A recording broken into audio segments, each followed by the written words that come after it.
Hey, folks, welcome to the Alliance Pro Wrestling Network podcast. I'm your host, Lewis Carlin. We're heard right here on the Alliance Pro Wrestling Network. Everyone that has subscribed to a YouTube channel, thank you so much. I really appreciate it.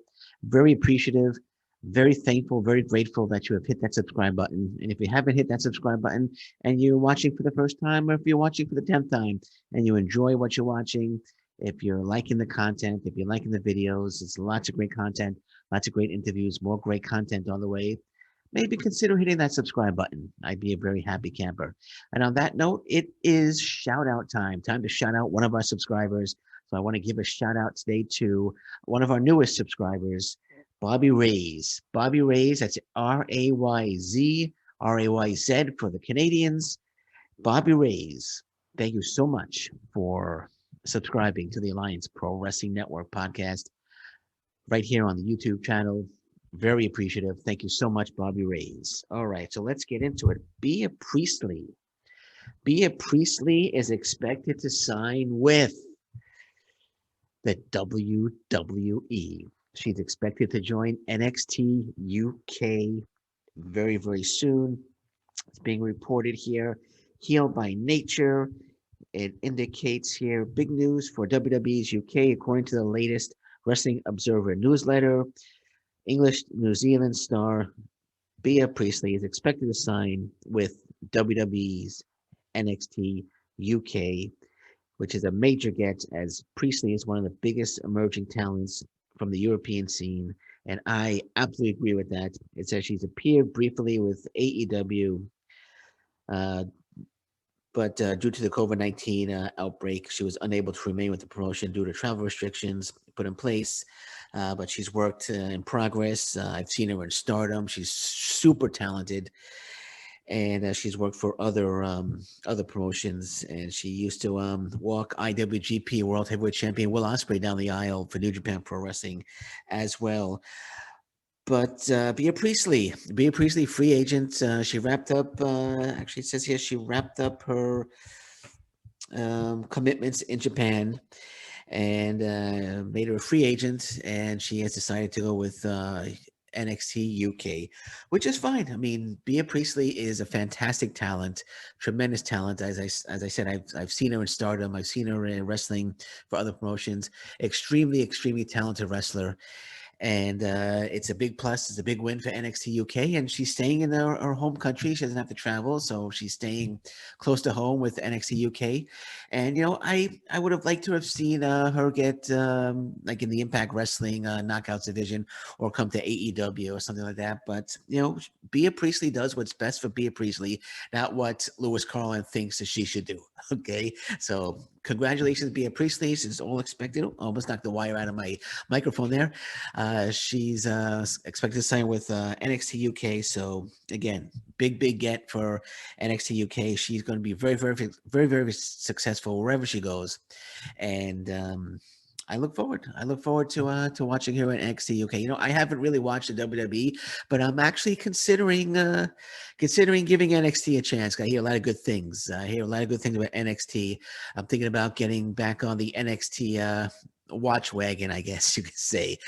So yeah. So I think that's Bea Priestley signing with NXT UK. I think that's it. That'll get me watching NXT and NXT UK again. So I look forward to that, and we look forward to seeing Bea Priestley in NXT UK and the continued success of Bea Priestley, because as I said earlier, she's super talented, and wherever she ends up, if she ended up in Impact or AEW or Ring of Honor, she would have been a success there anyway.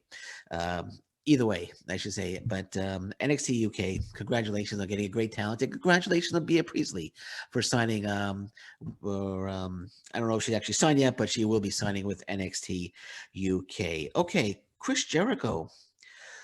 Chris Jericho is reportedly out of action for several weeks due to injury. Wrestling Inc. here reporting Chris Jericho will be reportedly out of action for 4 to 6 weeks. As noted on Thursday, it was revealed that Jericho suffered a legitimate left elbow injury during the fall from the Blood and Guts cage on the May 5th AEW Dynamite show. This is why Jericho wore the brace on his arm during this week's Dynamite segment, and the Inner Circle and the Pinnacle In an update, the Wrestling Observer newsletter reports that Jericho suffered a dislocated elbow in the fall off the cage at the end of the Blood and Guts match. So I just want to say, Chris Jericho, I want to wish him a speedy recovery. He'll still be showing up in AEW, cutting promos. I'm sure there won't be any in ring action from Chris Jericho. But hey, Chris Jericho cutting promos for 4 to 6 weeks, fine by me, fine by me. And I do again want to wish Chris Jericho a speedy recovery to get back in the ring as soon as he can, as soon as he's healthy. But like I said, we're going to see him cut promos week after week. So hey, that's again, there's nothing wrong with that. Chris Jericho, an absolute legend, and nobody's going to argue about that fact. And get well soon, Chris, and get back to the ring and do what you do best, and that's professional wrestling. All right, so Zelina Vega, more details have come out about her return and her current plan to return to the WWE.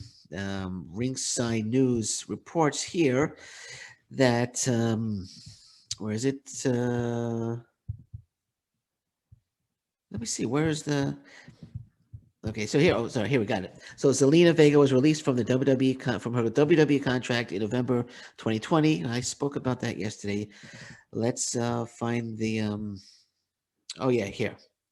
So Vega was at the Performance Center yesterday, filming some content with Simone Johnson, who is The Rock's daughter. It says it's unclear what she was doing with The Rock's daughter at the Performance Center. The company obviously has plans for her. On a unrelated note, Vega played AJ Lee in Fighting with My Family, a film. Okay. So Vega was filmed with The Rock's daughter. I think The Rock's daughter is actually injured now. So maybe she coming back as manager for The Rock's daughter, or are they going to form a tag team? Again, it's unclear what the plans are, but it does seem to be that there are some plans involving Zelina Vega and Simone Johnson, The Rock's daughter. So we'll see what happens there. We'll keep our eyes on that. Very interesting. I thought they might put Zelina Vega with Aleister Black, her husband, because I know Aleister Black is getting ready to make a return to WWE TV. From what I've been reading, he's been off for a while. He's been getting himself into great shape. I thought maybe Vega was coming back to manage Black, unless Simone Johnson and Vega are going to be part of some sort of faction with Aleister Black. Again, I'm speculating. I don't know anything, but we'll see. It's interesting that this little bit of information came out, which is okay. So regardless, she's definitely going back to the WWE, and she's going to be involved with Simone Johnson in some way, shape, or form. And we'll keep our eye on that as well. And I wouldn't be surprised if we see her back with not back, but if we see her connected with Aleister Black in some fashion as well. Okay, so Court Bauer. I want to get into Court Bauer for a second because I really like this article. Court Bauer. This is from Fightful.com. It says Court Bauer is open to working with the WWE as long as it's beneficial for everyone. Court Bauer says, "I don't kiss rings." That is so awesome. Absolutely love to read that from Court Bauer. He's not bowing down to anyone. It's just because the WWE wants to work with a much smaller company doesn't mean the much smaller company or the CEO of the much smaller company has to bow, get down on his knees and kiss rings and bow and say, "Yes, let's do this. Let's do this 100%." I love that Court Bauer does that. He's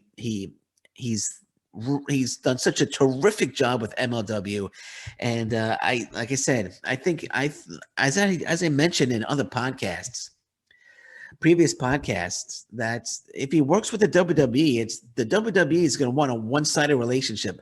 The rumors were that they wanted to send NXT talent over that they're not using to MLW to get them some TV time, to get them some experience in the ring, which meant that they probably were expecting Court Bauer to make the MLW talent take a backseat to the NXT talent. And that's something that Court Bauer, I didn't think was going to do. And he proved right here that he's not going to do that. Saying it's got to be beneficial for everyone involved. And I'm going to read Court Bauer's quote. It's quite lengthy, so I'm going to read it here. As from Court Bauer says, talking about the relationship, he says, "No, I really can't say anything about that.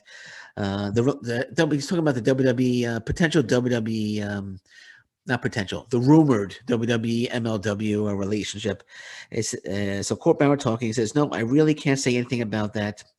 We're always looked at different. We've always looked at different opportunities. We've worked with AAA. We've done some stuff with New Japan. Tom Lawler was just over New Japan Strong. We have a relationship started with Rev Pro out of the UK. So we're always open to looking at things. But the key thing here is I don't care about the clout or the flowers. It's not a short-term transitional thing. Oh, great, we got a problem for the viewers, and we could do a crossover match, and everyone will talk about it and will trend on Twitter. It's like, to me, it has to be a long-term vision. If a long-term vision makes sense, cool, but I don't kiss ring. I don't need that bullshit. Been there, done that. What makes sense to me is like, how do our fans benefit? How does our talent benefit? How how does the company as a whole benefit? Is there something that can mesh and build out something that's mutually beneficial that works for them and works for us too? So you're not sitting there trying to think about how they are going to screw you. How can we take it to the next level? Is there something there? Is there business there? Also, I have this complex thing where it's like we're launching on new networks and stuff. Do you really want the premiere to be like, hey, it's MLW plus the other thing? You're trying to get your talent over and your talent work to build this promotion to this point, and now they're having to share the stage with someone else that needs and their things. It's confusing to the fans. Our partners are like, we've signed on to do this thing with MLW. Now you've got this other company. What's that about? It's a little confusing and can muddy the waters. Very good. Good for you, Court Bauer. Good for you, Court Bauer. Court Bauer is absolutely amazing. Absolutely amazing. I am a big fan of Court Bauer. He's done tremendous work with MLW, and the talent that they have there built up MLW, and he's not about to let another company such as the WWE to take control and send in their guys to get the TV time that belongs to the MLW talent. Well done, Court Bauer. Well done. I back you 120,000% on that, man. 120,000%. And I'm a big MLW fan. You've just made me a bigger MLW fan. Well done, Court Bauer. I can't say that enough. I can't say that enough. He's not going to let anybody push him around. MLW is Court Bauer's baby, and if you want to work with Court Bauer, it's got to be beneficial to MLW and to the promotion that you're representing, whether it be the WWE, Rev Pro, AEW, doesn't matter. Court Bauer, MLW, it has to benefit them as well as you. It can't just be a one-sided relationship. So well done, Court Bauer, sticking to your guns. And again, you've made me a much bigger fan of you and MLW. And on that note, I'm going to say thank you very much for listening to me today. I'm Lewis Carlin. This is the Alliance Pro Wrestling Network podcast. And until next time, thank you very much. Take care. Bye-bye. And stay safe, everyone. So long. Bye-bye.